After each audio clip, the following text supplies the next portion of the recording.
अफजल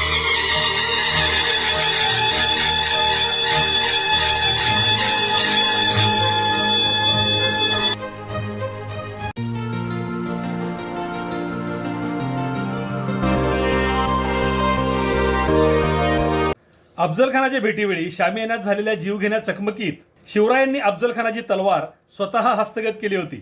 औरंगजेबाने केलेल्या शंभूराजांच्या हत्येनंतर रायगड मोगलांच्या कब्जात गेला. त्यावेळी शिवरायांची भवानी तलवार आणि अफजल खानाची तलवार औरंगजेबाच्या हाती पडल्या. शंभूराजांचे पुत्र शाहूराजे औरंगजेबाच्या कैदेत पडले. 1704 साली शाहूराजांचा विवाह मोगली छावणीतच पार पडला.